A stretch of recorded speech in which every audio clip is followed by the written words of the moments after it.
Yeah, and I watched the video that you put out this week. Okay, for how to make this. Okay, so this is how I changed it. I added the depth Ah, and the little removable wristlet and then slightly increase the size of it. You know what it reminds me of? what? A vacuum cleaner bag. Oh, it does. Yes, it does. A little personal vacuum cleaner bag. Oh my word. That's so Okay, funny. but imagine this even bigger. It's a backpack. It'd be the cutest Oh backpack yeah. ever, right? Yes. Okay, and then I added a little hard bottom base inside of that too to weight it down. So, Okay. so what I want to try, you're kind of my guinea pig this week to see if this works because I couldn't imagine you having to listen to the sewing machine this whole time. So I muted it and so we could stop the video and ask questions. So Oh, okay. okay, so let's see how it goes. I'm just going to hit play on it and you tell me what you see. So all I'm doing here is just attaching the zipper in the exact same way that I did in the first tutorial, right? To make that figure 8. Right. Remember that? And so that's all I'm doing here. So nothing different yet. So I thought we could get through this part pretty fast. And I feel like I might have given the wrong instructions in that video, Peggy, because I was working with that solid interior fabric. You actually want both of the right sides on the insides of the 8. Both right sides of the fabric should be facing in. Yes. Okay. So if you even want to, like I drew myself a little cheat sheet with like kind of an infinity symbol, just so I remember that the right sides are on the inside. Okay. That makes sense. Because I had that solid fabric and so I got myself turned around because it didn't matter. Right. So all of this was the same. I'm just getting that kind of muff tube. Reminds me of the winter hand muffs. Oh, wait. Uh-huh. I went too fast. No, you're past that. Hang on. Let's go back.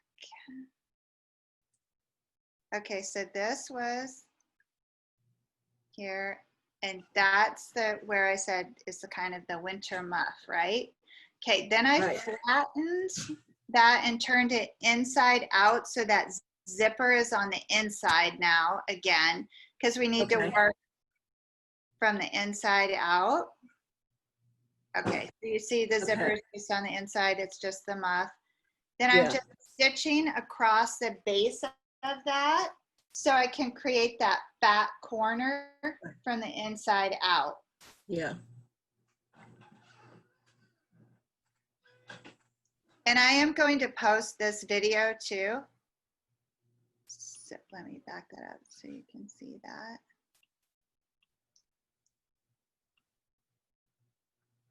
Okay, so I just trimmed off that bottom and then you know how to make the fat corners where you just flatten that to get the depth. So that's all I did next with that. And this is all at the bottom. So the zipper pull comes up to the top of this. Yes. Of the vacuum bag. I was looking at it today and I'm like, boy, what does this remind me of? The old Kirby vacuum cleaners. It's exactly what it is. Yeah. I guess if you had her sew a replacement vacuum bag, There right? you go. There you go. You could literally could have a custom vacuum bag. That's a heck of a selling point. Right? Okay, then from that, this is a part and I'm going to flip it inside out here and show you this because you may have some good ideas for this as well. Okay, so I just put binding on those raw seams. Yeah. And it was pretty easy to do because I could top stitch that bottom binding from the outside. You may be able to see it better on the video too. It might be clearer for you. Mm. So I just laid that flat across the base of it and then just tacked it down on the sides, Peggy, just to hold it in place while I attach the side binding. So all I'm doing here is just getting that base binding to just stay put for a few minutes. Okay. And then on the sides, that was more like what you might do for a quilt or something like that. It was wrapped completely around the sides, nice and tidy. How does it stick? How does it stay down? How do you keep the bottom part stitched down? Yeah, so that I came in and I just top stitched it because it fit up nice on the machine. Oh, okay, okay, okay. And so then I just top stitched it in place and it did work. And the bigger you made this, of course, the easier that would be to do. It wasn't difficult at all though. It was just this order of operations is a little weird because you're going to do that center part last. Yeah. Do you think it would be too thick to make a French seam out of it? With the French seam, you'd have to do the base first, right? Yeah, but you do it from the outside with the wrong sides together, then trim it down real thin, then push it in, and then just top stitch or sew it, then turn it inside out and sew it from the inside and stitch that raw edge under. Yeah. And as long as you went in the right order, you could do that. I guess you're going to want to leave yourself a little playroom though with the zipper, right? Right. Yeah, a little bit. I mean, you could make a French seam down to like a 1/4 inch. If it's thick, you'd probably need at least a 1/4 inch. Mm-hmm. It'd be really pretty. Nice way to finish it. Yeah. Yeah. So, But, or you could use the pinking shears too. Cause like if you used a fabric like felt would work. What else is completely non-fraying, like a vinyl or something? Vinyl. You wouldn't even need How lining. about the waterproof canvas? Does that fray? It does pretty good. Yeah. Like, oh, this would be really nice out of that wax canvas, wouldn't it? Yes. Yeah. And you wouldn't even need a lining on it. Okay, so the depth there is created just with the fat corner and then the binding, or you could do the French seam, pinking shears.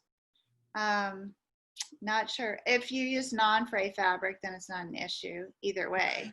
Right.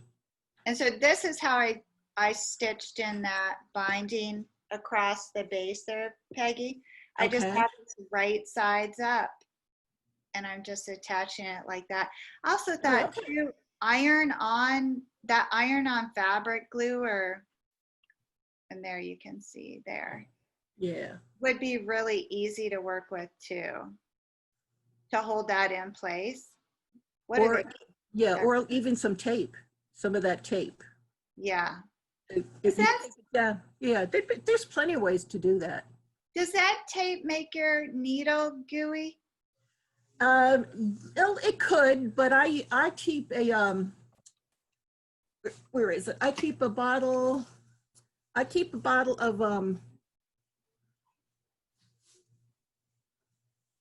the lemon oil, essential lemon oil. Oh, how smart. I keep and then I put a little drop on like a tissue and I just swipe my needle and it takes any gooey off of it. Cause I use some leather glues and some leather tape when I'm working with it. And sometimes things get a little goopy.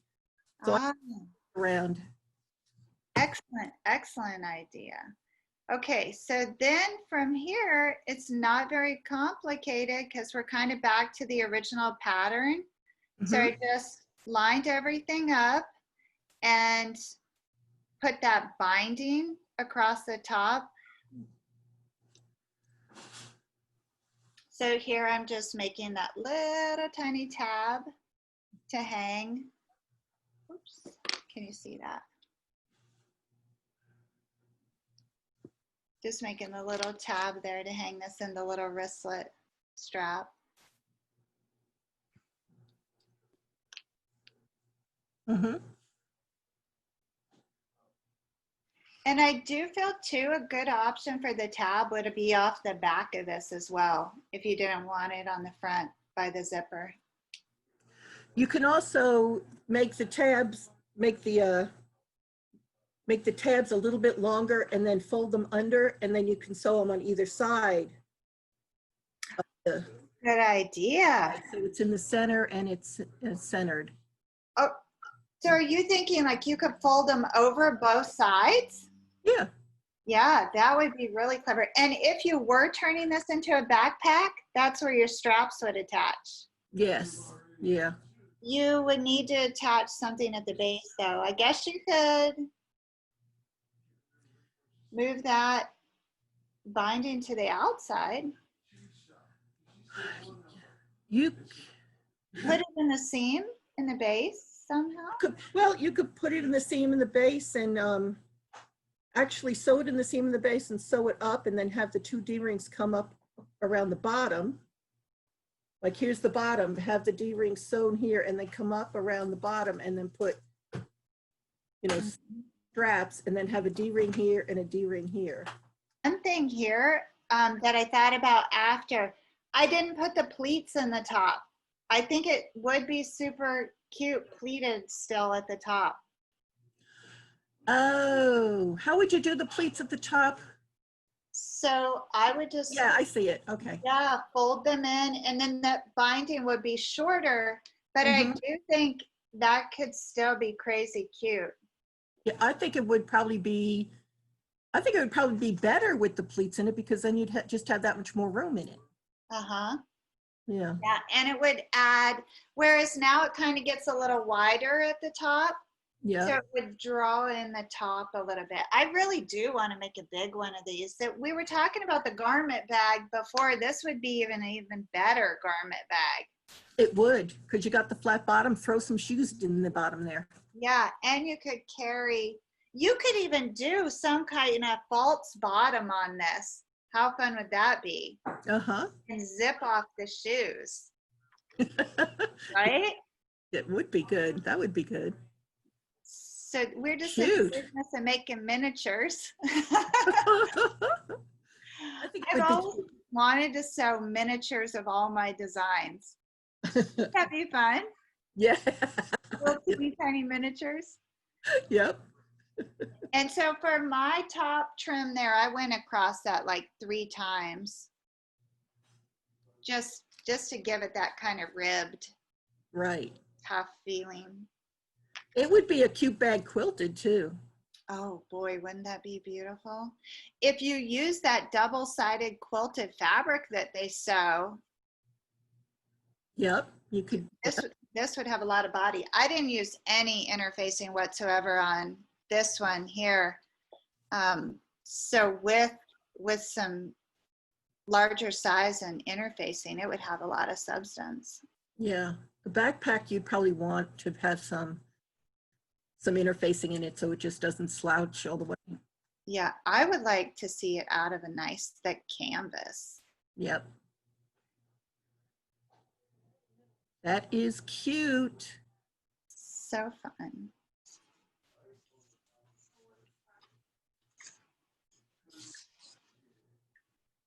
You're just doing the strap there? Yeah. Yeah, do you know how to do these straps where you hide that seam down by the hardware? Mm-hmm. That's my favorite way. Yeah, I think I like that too. Then you don't see that seam. Right. It's so easy.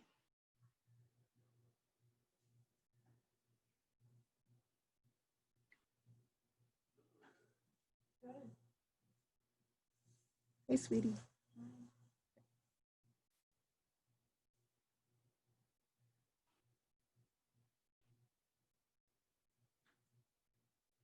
Yeah. Do you need me to be?